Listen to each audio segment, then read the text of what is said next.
Om Swastiastu. Perkenalkan, saya Imadia Rewidana dengan NIM 23010100004. Jadi pada kesempatan kali ini saya akan menjelaskan mengenai mimpi buruk. Nah, pastinya ketika kita bermimpi itu ada mimpi baik dan mimpi buruk. Tapi di video kali ini saya akan menjelaskan lebih dalam mengenai mimpi dan mimpi buruk tersebut. Nah, apakah kalian penasaran mengapa kita mengalami mimpi buruk dan apakah ada makna tersembunyi di dalamnya? Jadi, dalam beberapa penelitian ilmiah, mimpi itu adalah sebuah aktivitas pikiran ketika memproses pengalaman-pengalaman atau aktivitas yang terjadi sebelumnya.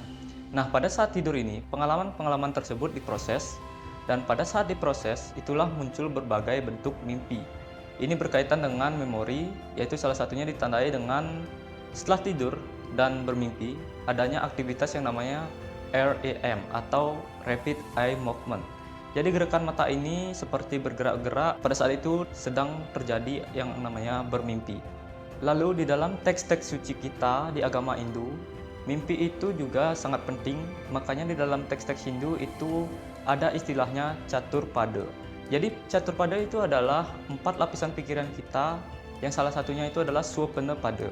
Itu adalah alam mimpi atau gelombang pikiran yang berhubungan dengan mimpi. Nah, jadi mimpi itu bisa dibilang salah satu bagian dari lapisan pikiran kita dan penting juga menurut teks-teks pustaka suci Hindu.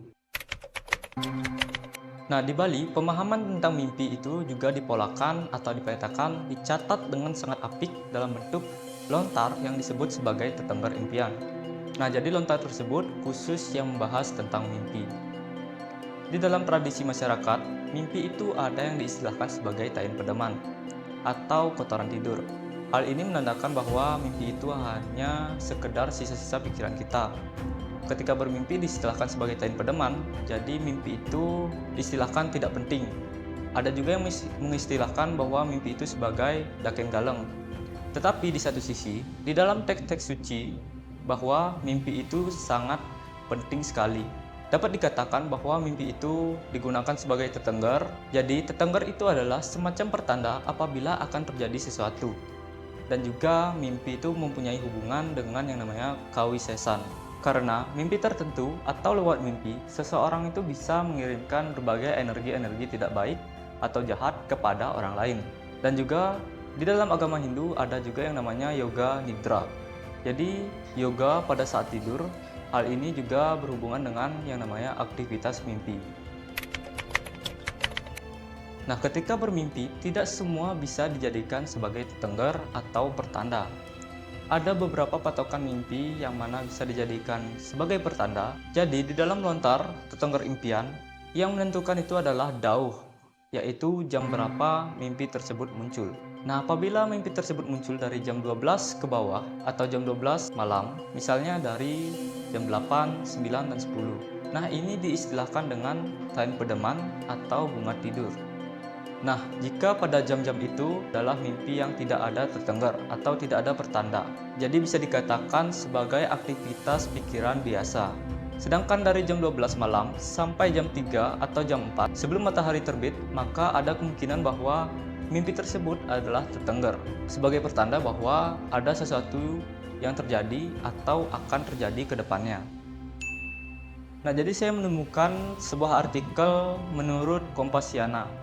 Nah, uraian tentang mimpi tidak hanya terdapat dalam primbon, juga terdapat dalam kitab-kitab Purana. Salah satunya terdapat dalam kitab Agni Purana. Primbon yang kita kenal di Nusantara bisa jadi berakar pada tradisi Veda. Mengingat pengaruh Hindu dalam aspek kehidupan bermasyarakat demikian kental, meski seolah-olah berbeda. Namun esensinya sama.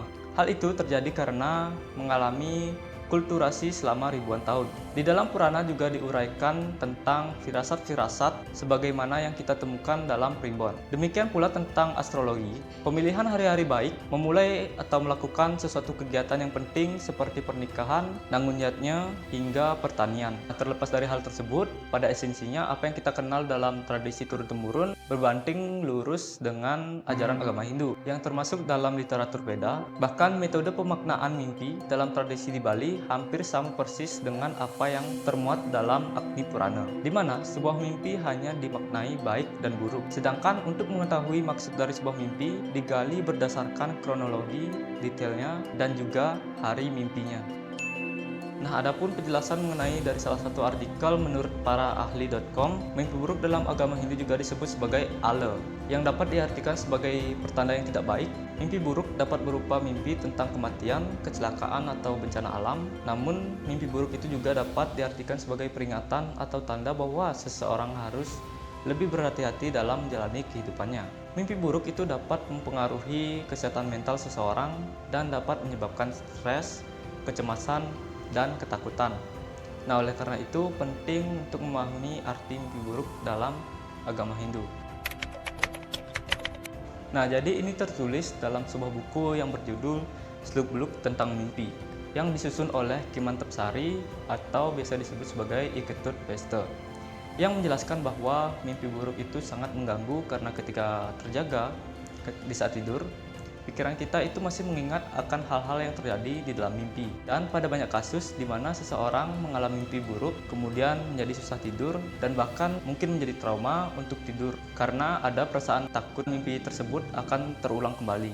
Nah, kalau hal itu sampai terjadi, tentu saja akan berimplikasi kepada gangguan kesehatan karena kurangnya tidur. Karena salah satu indikator mengetahui derajat kesehatan seseorang itu adalah dari mengetahui kualitas tidurnya. Maka dari itu, gangguan dari mimpi buruk ini mungkin harus bisa diatasi segera. Namun tidak selalu semua mimpi buruk itu memiliki konotasi spiritual yang dalam.